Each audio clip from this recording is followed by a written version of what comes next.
On the 27th of September 2022, I made the insane decision to play only Game Boy Advance games for 30 days. I knew it would be difficult, but I wasn't prepared for what would actually happen. Let's go back in time first. On the 16th of January 2021, I started a 30-day Game Boy challenge. 30 days of nothing but original DMG gaming with no mods. It was an intense journey of nostalgia, emotions, and appreciation for gaming as a whole. The community reaction to the video was so overwhelmingly positive, with multiple requests for another similar challenge. I wanted to do another challenge, but with the sheer amount of time I was putting into new retro handheld consoles, it felt like an impossible challenge. But then again, these things are not meant to be easy. So I put the question out to the community: what console should my challenge focus on? Game Boy Advance? The natural next step. Game Gear? A console I think I'd really struggle with without any mods. Oculus Quest 2? Too much VR makes my head spin, so that could be fun.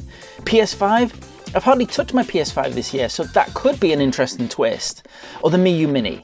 This retro handheld is absolutely superb and hugely popular right now. But would it be too easy? The results came in and it was overwhelmingly Game Boy Advance. I'm not gonna lie, I was relieved it wasn't Game Gear, but also I was really surprised that the Mii Mini came in at a strong second place.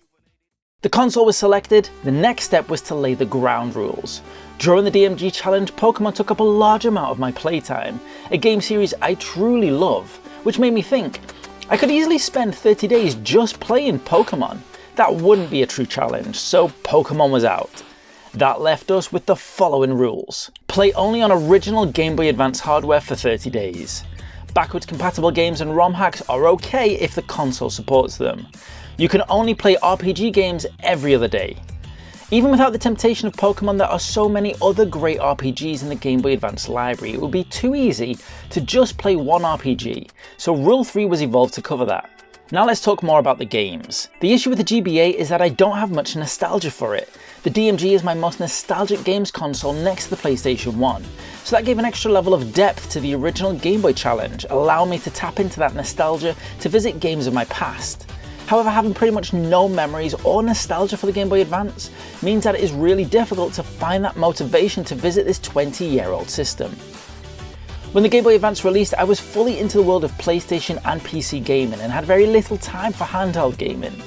I was too busy being cool and playing GTA, but I did buy a Game Boy Advance from my cousin for 20 quid, but a week later I sold it to a mate so I could fund a Saturday night out.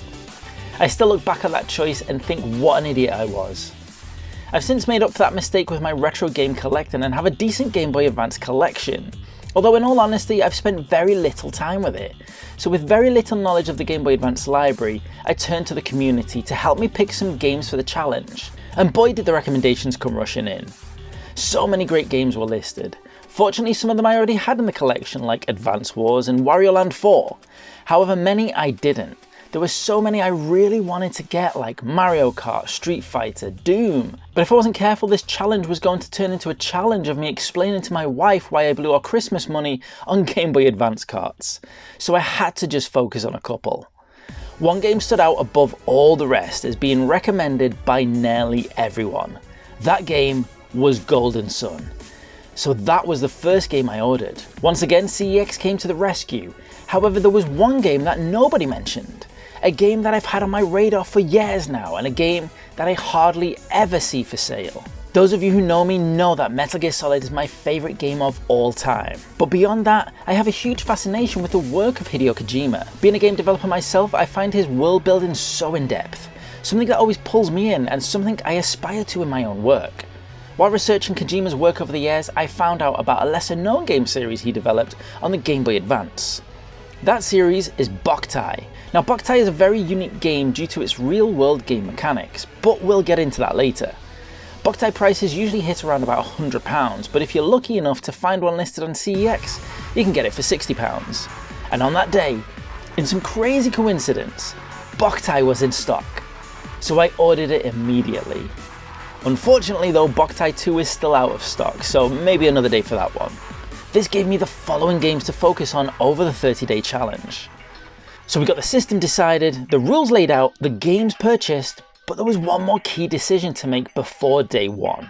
The Game Boy Advance released as the follow-up to the amazing Game Boy and really took Nintendo handhelds to a new level. Being classed as a portable SNES console, the Game Boy Advance brought about a lot of improvements in power and design. As with pretty much all Nintendo handhelds, there are a number of iterations to the design, from the standard Game Boy Advance to the GBA SP and even the Game Boy Micro. Now, I'm fortunate enough to have each of these consoles, which brought about the next question: which device should I use?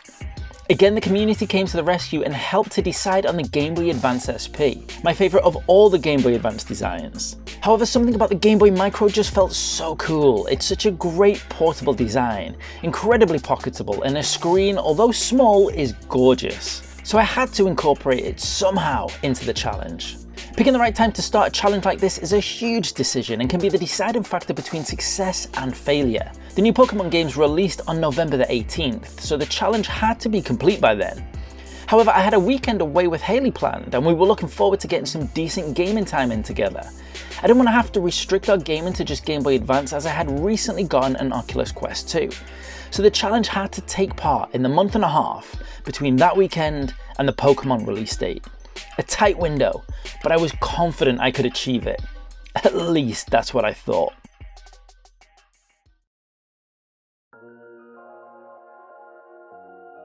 The weekend break was fantastic, a few relaxed days away from the kids, lots of great food and drinks, and loads of fun playing Beat Saber. We've had the Oculus Quest for about a month, but being able to find the time and space in a house of 3 young hectic kids is a real challenge. So getting to spend a decent amount of time in VR gaming really made us appreciate how amazing the Oculus Quest 2 is. The only problem is tomorrow the 30-day Game Boy Advance challenge starts. We woke up at the hotel and went for a quick workout, then got ready and grabbed my Game Boy Micro ready for breakfast. I decided to start off with a Micro as it's so pocketable, making it easy to take with me pretty much everywhere. The first game I decided to play was Mario vs Donkey Kong. The original Donkey Kong on the Game Boy was one of my favourite games ever, and one of the few that I 100% completed. When I found out about the series' continuation on Nintendo's other handhelds, I always planned to play them. But as usual, they ended up on my backlog while I got distracted with newer, fancier games. But I didn't realise what I was missing out on. Mario vs Donkey Kong is every bit as amazing as the original, with amazingly designed levels, a great puzzle progression and gorgeous graphics. I was instantly hooked. I let Haley have a go and she was equally impressed. She never played the original or even had a Game Boy growing up, so it was really nice talking to her about the original and how this one compares. The only thing that I will say is that either down to design or my experience, this feels easier than the original. After just a few hours of gaming, I was already on World 3. But you're not going to believe what happened next. When we finally went down for breakfast, halfway through eating, Haley said to me, "Don't look now, but I think Hugh Grant is sitting behind you." No way. I got up and made a believable walk over to get some water, glanced to my side and there he was, Hugh Grant having breakfast just 6 feet away from me. I was so tempted to get Haley to record me playing Game Boy Advance while Hugh Grant was in the background, but I'll be honest, I did feel a bit too uncomfortable. But I really wish I had, because it would have been so much fun putting that in here right now. The challenge was going brilliantly, the Game Boy Micro was great for on the go, and Mario vs Donkey Kong was so addictive. That was until later on, when on the first day it almost all fell apart. We packed up from the hotel, went out for lunch and got home to relax. After unpacking, Haley said to me, "I really fancy some Beat Saber." Looking at the time, I realised we had enough time to get an hour in before I had to go for the school run. I ran upstairs, grabbed the Oculus Quest, and it was only on the way back down it clicked. The 30-day Game Boy Advance challenge had already started.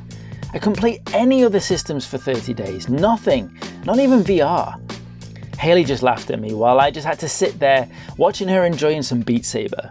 It didn't take me long for me to get back into Mario vs Donkey Kong though. As the day came to an end, the usual procedure of getting the kids to sleep started.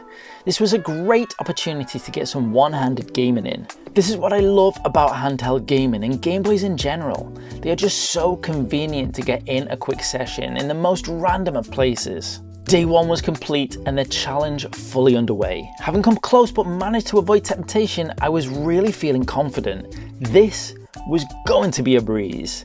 At least that's what I thought. I was enjoying Mario vs Donkey Kong so much that I decided to carry on playing it. I felt like I could complete this pretty quickly and move on to another game. Haley started tempting me with some Beat Saber again, as if the temptation of a great game isn't enough, but when your beautiful lady tries to tempt you in her own magical ways, this starts to become really difficult to resist.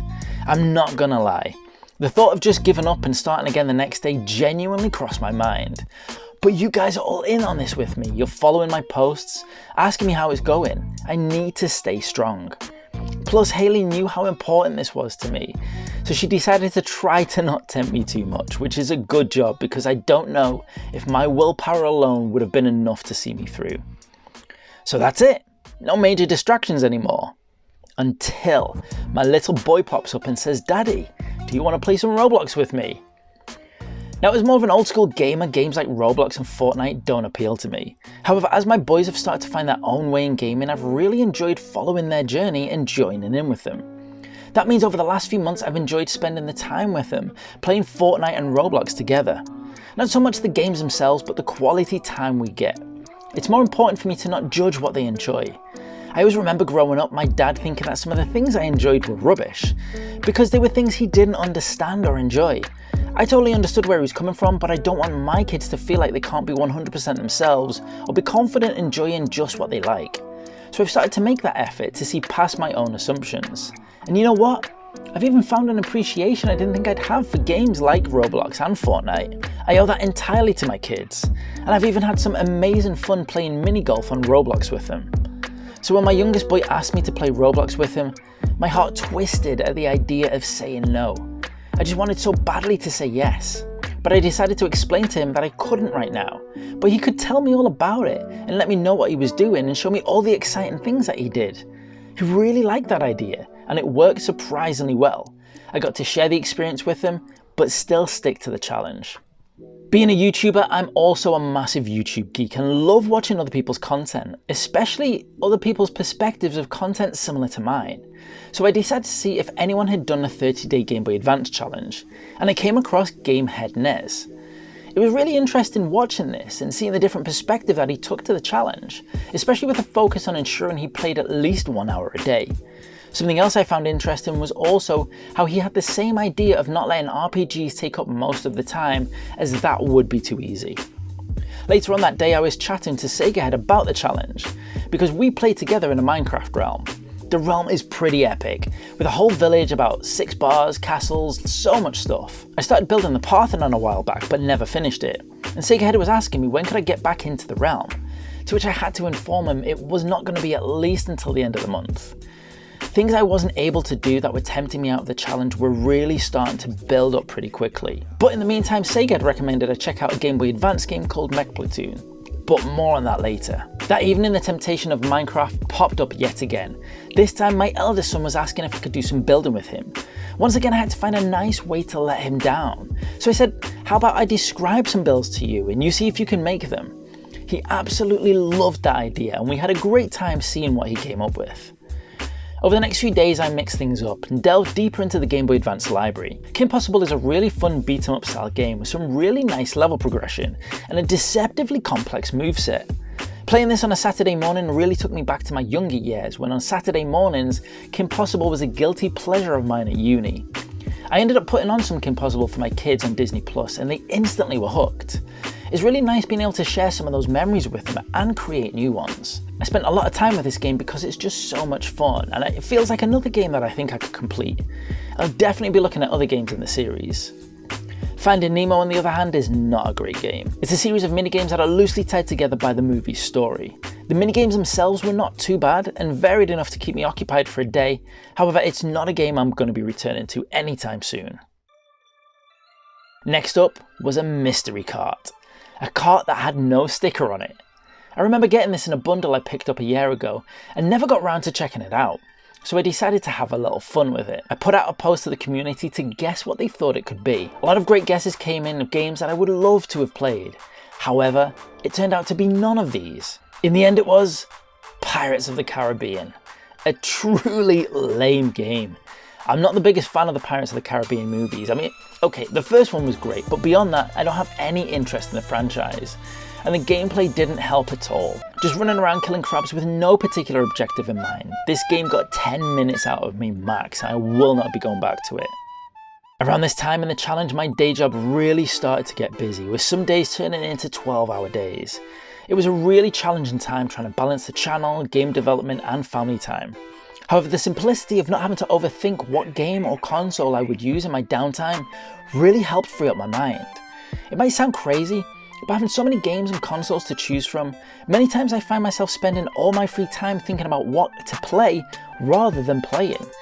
So having the sole option of a Game Boy Advance with the game I was focusing on that day was a real breath of fresh air, and reminded me how much easier it was to focus on a single game back in the day. Thinking back to my younger days of owning just a few games, early on in the challenge we found out the sad news that Coolio had passed away. Coolio's music was such an integral part of my teen years. I would constantly be listening to the Gangsta's Paradise album while playing Mega Drive and Game Boy.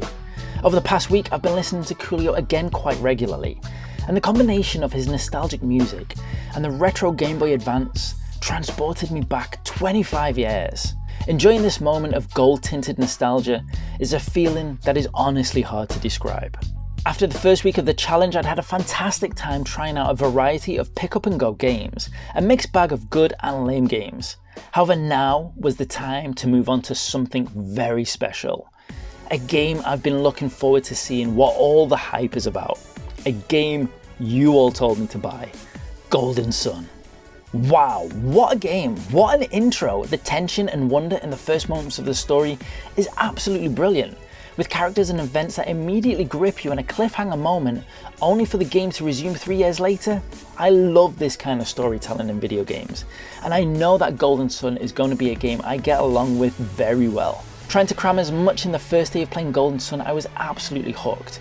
Hooked by the gameplay, the environments, and the amazing soundtrack. Honestly, a game on the Game Boy Advance has no right to have such a good soundtrack. The only problem was Rule 3. I can't play Golden Sun tomorrow. I have to wait until the day after. To mark the moment of moving on to playing Golden Sun, I decided to switch up from the Game Boy Micro to my favourite variant, the Game Boy Advance SP. I absolutely love the Game Boy Advance SP for so many reasons. Not least of all, its cool clamshell design that I think makes it feel like a mini gaming laptop. It's so cool. The day after playing Golden Sun was always going to be difficult. I woke up thinking about it, where I'd left off, and what might be happening next in the game. I needed something to take my mind off it. I needed a game that would occupy me just as much, if not more. There was only one game that it could be. That game was Advance Wars. Man, I forgot how hard Advance Wars was. In all the time I've played it, I don't think I've ever gotten past the 3rd level. And starting it fresh again, playing it all day, I couldn't get past the 1st level. But this just shows the true beauty of Advance Wars. I never once felt frustrated or as if it was unfair. I always knew I'd done something wrong, and every failed attempt was just another great opportunity to have some fun and try again. On day 9, I played something other than Game Boy Advance. I played a game on Steam. Wait a minute, that's not the whole story. In my spare time, I'm an indie game developer, and the game I'm currently developing is a gym tycoon management game called Gym Empire. I've been developing Gym Empire for 4 years, and on the 5th of November, I finally got the chance to upload the first build to Steam for testing, so I had to take that opportunity. I had to see if it ran. So yeah, I opened up Gym Empire on Steam and made sure it was running, but I didn't really play it. So don't worry guys, the challenge is still going strong. Over the next few days I swapped between Golden Sun and Advance Wars. Honestly guys, Golden Sun is so good. Thank you so much for recommending it to me, as I totally would have missed out on this masterpiece if you hadn't. However, I was facing a big issue in the challenge. I just couldn't find the time I wanted to put the proper hours into these games. I was getting in hours every day, but even that couldn't scratch the surface of games like Golden Sun and Advance Wars. Not to mention, I haven't even gone back to Mario vs Donkey Kong or Kim Possible yet, and I really wanted to. I really thought I could complete those. This is an issue I didn't realise I'd have. I'd always heard the GBA was the portable SNES, but honestly, I think it's more than that.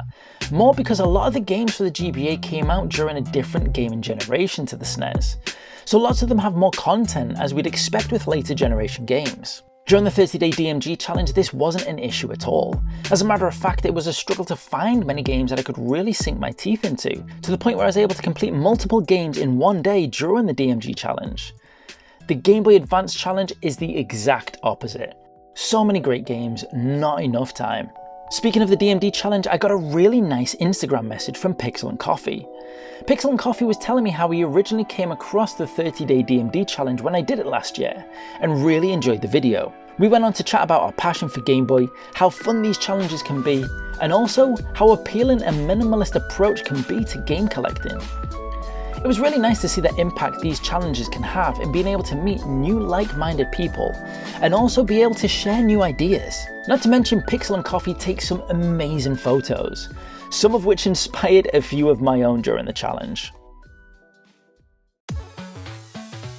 At the halfway point of the challenge, I decided to switch things up again and try some different games out. First up, strawberry horse riding. I know, right? Quite possibly the worst sounding game I could imagine. But there's something about me that likes to see just how terrible cringy games can be. And strawberry horse riding was not that bad. Obviously aimed at kids, I found strawberry horse riding a decent attempt at a Game Boy Advance game. Granted, it's way too sugary sweet and some of the transitional game sections are a bit weird, if not confusing. However, the racing and exploration I found myself actually enjoying. But honestly, not really a game I'll be going back to. It's just nice to see that there is a lot of variety in the Game Boy Advance library for kids as well. Going from strawberry horse riding to something completely opposite.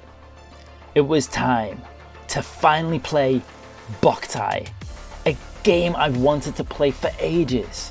You see, in this modern day of gaming and as a collector, I don't often get that feeling anymore of a game I'd love to play that I'm not actually able to. It's often quite easy to get to play a game I'm interested in. Even the rare and expensive retro games can be emulated. However, Boktai is different. Boktai has this really unique game mechanic which uses light from the sun. Using a solar sensor built into the cart, Boktai is a game where you play as a vampire hunter. And as we all know, vampires don't like the sun. Using a solar gun which can be charged by the rays of our actual sun. You need to take out these vampires using gameplay which really reminds me of the original Metal Gear games. Because where I thought Boktai was going to mostly feel like an RPG, it actually plays much more like a stealth action game. Furthermore, you can use the real sunlight in some ingenious ways, like making the beam through the cracks in the roof in the game. So the sun shining onto the car makes the sun shine through the cracks in the roof in the game and burn those vampires to a crisp, as well as some really clever boss fights.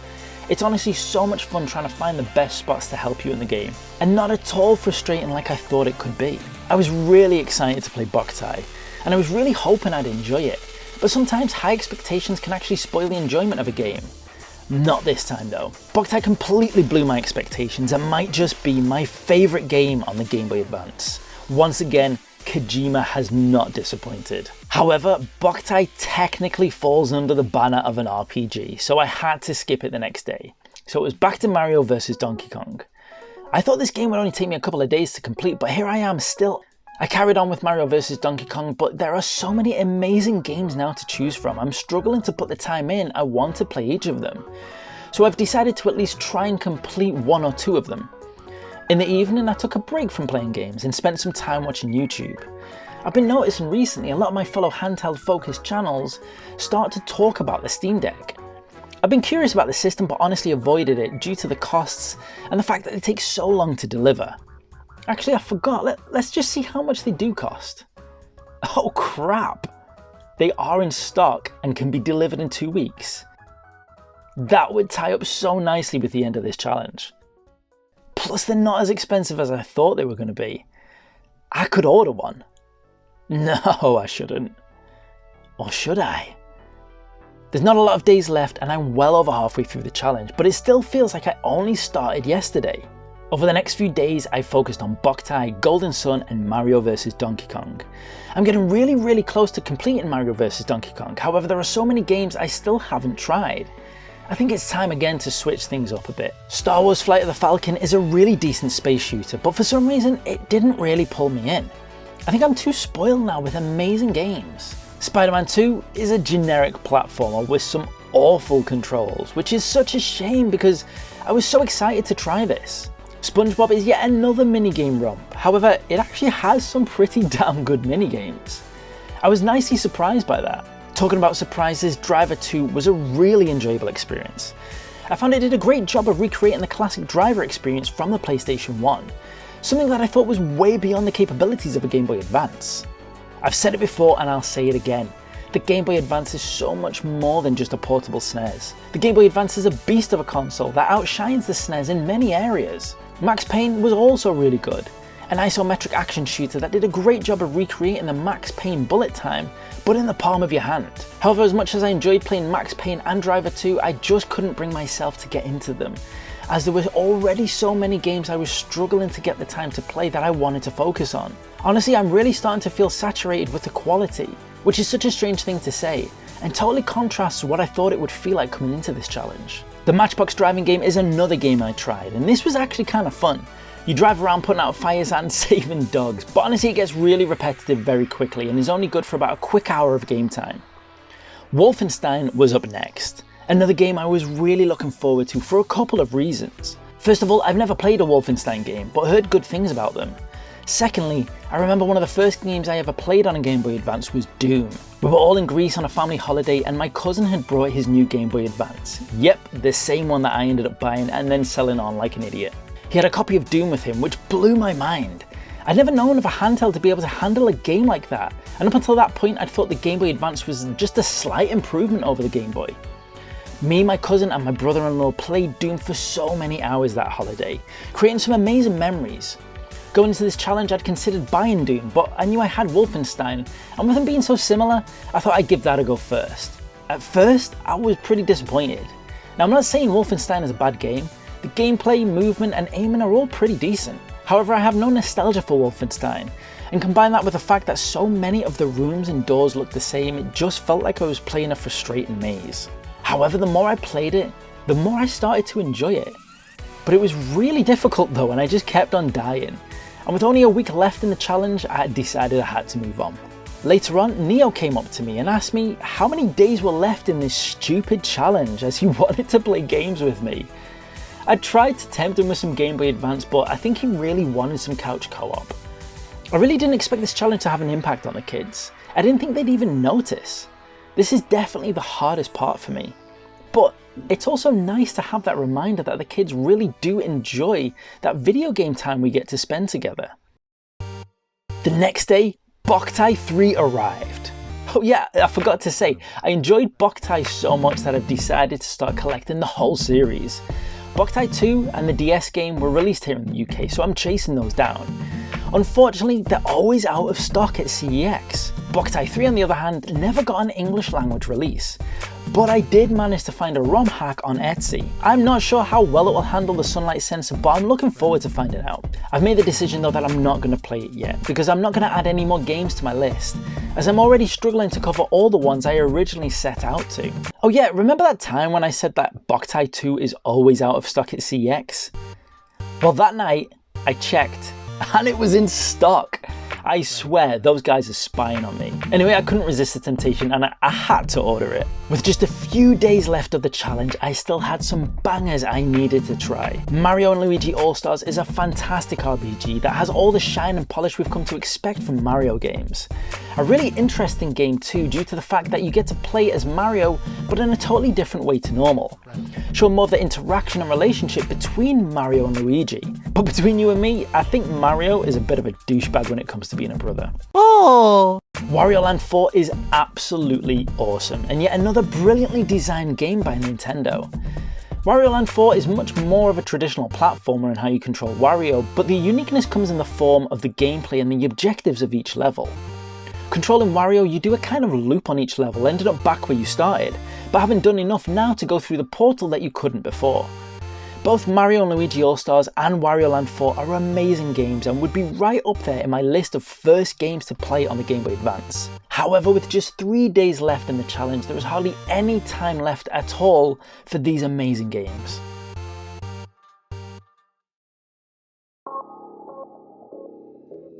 With only a few days left, I thought I was doing great in this challenge.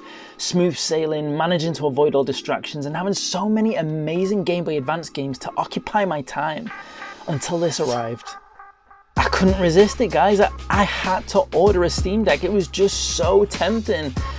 But I'd planned it perfectly. It should have arrived after the challenge completed. Not 3 days before the end, This was not going to plan at all. This was not good. Every part of me wants to fire up the Steam Deck, check out how amazing it is, see if that PlayStation 2 and GameCube emulation is as good as everyone says. I've wanted a handheld that can fully emulate PlayStation 2 and GameCube forever, and now it's here, sitting right in front of me. But I can't, I shouldn't. Or should I? I mean, we're pretty much complete, right? Like, 28 days of Game Boy is pretty much the same as 30 days. I mean, it's still a great achievement, and you'd understand, you would understand, guys, right? Wouldn't you? If I didn't think it would be as difficult as it turned out to be. I'm only human at the end of the day, and I probably should have waited a few days to order the Steam Deck. That was on me. That was a stupid choice. That was just being impatient. That would have guaranteed it would have come later, and that would have made this so much easier, but we are where we are.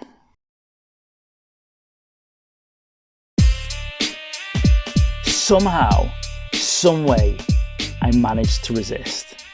Despite having the Steam Deck right next to me, despite having everyone saying how amazing it is, despite the intense urge to fire up some PlayStation 2 games on it, I've managed to resist it.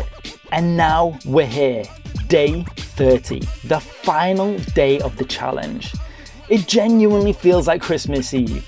Not like when people say it feels like Christmas Eve and it doesn't really. This actually feels like Christmas Eve. That feeling where you're so insanely excited for the next day. The day I finally get to play on the Steam Deck, but also enjoying today so much because there's still so much fun to be had. I played some more Mario vs. Donkey Kong, but I didn't actually manage to complete it. You see, this has been the hardest part of this challenge. With the 30-day DMG challenge, most games were pretty quick playthroughs and not that in-depth, which meant I burnt through the library pretty quickly and could focus on the games I wanted to put the time into. With the Game Boy Advance, there are so many amazing, rich and deep games on the system. It felt like an impossible challenge to try and put the time and dedication into all of them. Golden Sun, Advance Wars, Boktai, Mario vs. Donkey Kong, Wario Land 4, Driver, Mario & Luigi All-Stars, Max Payne, Kim Possible, all amazing games I wanted to put so much time into, with most of them easily capable of taking up the whole 30 days just by themselves. And that's not even mentioning all the games I wanted to play but never even put on the console. Street Fighter, Mario Kart, Cars, Mario Golf. I even forgot to order Mech Platoon that Sega had recommended. I didn't get to try Boktai 2 or 3, and let's not forget, I didn't even touch a single Zelda or Pokemon game. The GBA library is absolutely outstanding, and this challenge has really opened up my eyes to that. I genuinely used to think the Game Boy Advance was pretty much just a portable SNES, but it is so much more than that, guys. I told my sons that this was the last day of the challenge too, and they were so excited. It's been really nice to see how much my kids genuinely enjoy playing video games with me. I started to feel like maybe I was a third wheel and being that annoying dad that just tries to keep on getting involved, but it's been really heartwarming to find out that that's not the case. As with the DMG challenge, I'm now fired up again and excited to jump back into some of these games. Games I never thought I'd get excited about, like Roblox and Fortnite with the kids. And games I've been excited about for a long time, like PlayStation 2 games on the Steam Deck. These challenges are really great for so many reasons. Being able to almost detox in a way from the oversaturation of video games we have these days and reignite that gaming passion. But also for being able to fully focus on and understand the system and its library. This is the second challenge I've done like this, and it certainly won't be my last. The only question is, what's next?